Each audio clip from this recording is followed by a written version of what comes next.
মানে আপনি যখন এই আসামিদের আপনি যখন এই শিক্ষার্থী গ্রেপ্তার করছেন, গতকাল দেখেন পরীক্ষার্থী যারা এসএসসি পরীক্ষা 5 তারিখ তাদের পরীক্ষা আছে, যদিও সরকার আজকে ঘোষণা দিয়েছে 11 তারিখ থেকে পরীক্ষা, সে পরীক্ষার্থী তাদের জন্য আমরা জামিন চেয়েছি, তাদেরকে দেওয়া হচ্ছে না। পরীক্ষার্থী এখন একটা পরীক্ষার্থী তো আন্দোলনে নেই, সাধারণ শিক্ষার্থীরা আন্দোলনে আছে, পরীক্ষার্থীরা পড়াশোনা করছে।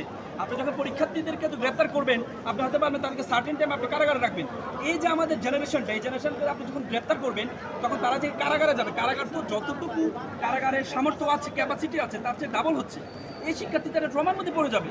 এই ট্রমার মধ্যে যদি পড়ে, আমাদের নেক্সট জেনারেশন তো আমাদের জন্য ভয়ঙ্কর হবে।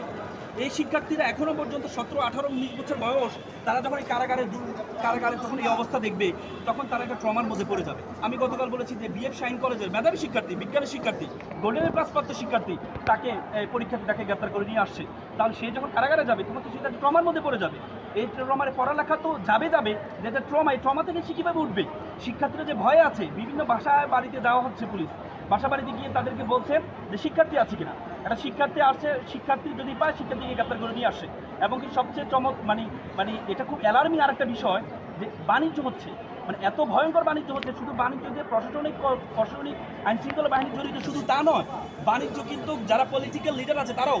গতকাল আমার কাছে একটা কল আসছে, একটা লোকে আমাকে বললো আমার একে গ্রেপ্তার, একটা ফার্মেসিস্ট, সে একটা ফার্মেসিতে বসে, বললো যে ওনাকে এসে একজন লিডার এসে বলেছে যে তোমাকে গ্রেপ্তার করবো, তোমার বিরুদ্ধে তোমাকে গ্রেপ্তার করবো, 50,000 টাকা দাও, তাহলে তোমাকে গ্রেপ্তার করা হবে না। তা আমি বলছি কোনো টাকা দেওয়া দরকার নেই, কোনো টাকা দেওয়া দরকার নেই, আপনারা দরকার হলে একটা সাংবাদিক সম্মেলন করেন, সাংবাদিকরা আছে আপনাদের পক্ষে, কোনো টাকা। একটা পলিটিক্যাল লিডার এসেছে তাদের কাছে মিরপুরে, যে এসে যে তোমাকে গ্রেপ্তার করবো, 50,000 টাকা দাও। তারা বলছে আমরা 30,000 টাকা রাজি হয়েছে, তারা ভয়ে 30,000 টাকা রাজি হয়েছে, কারণ তারা জানে তারা যদি এখন গ্রেপ্তার হয় তাহলে তাদের জামিন হবে না।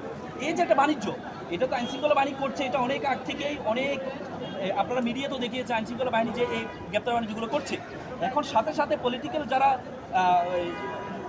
সুযোগ সন্ধানী, তারাও কিন্তু সে কাজগুলো করছে। আচ্ছা, তাহলে আরেকটা বিষয় হচ্ছে যে ট্রমার কথা বললেন, শিক্ষার্থীদের যে আইনশৃঙ্খলা রক্ষাকারী বাহিনীর যে ভূমিকা, যে একটা অবস্থা, এইটার কারণে শিক্ষার্থীরা আইনশৃঙ্খলা বাহিনীর প্রতি কতটা আস্থা ভবিষ্যতে রাখতে পারবে? আইনশৃঙ্খলা বাহিনীর প্রতি আস্থা তো সাধারণ, আইনশৃঙ্খলা বাহিনীর প্রতি আস্থা তো সাধারণভাবেই এমনিও আমাদের দেশে একটু কম। কিন্তু একটা জেনারেশন, আমাদের যে জেনারেশনটা, আপনি দেখেন আমাদের জেনারেশনটা বড় হয়েছে কোথায়?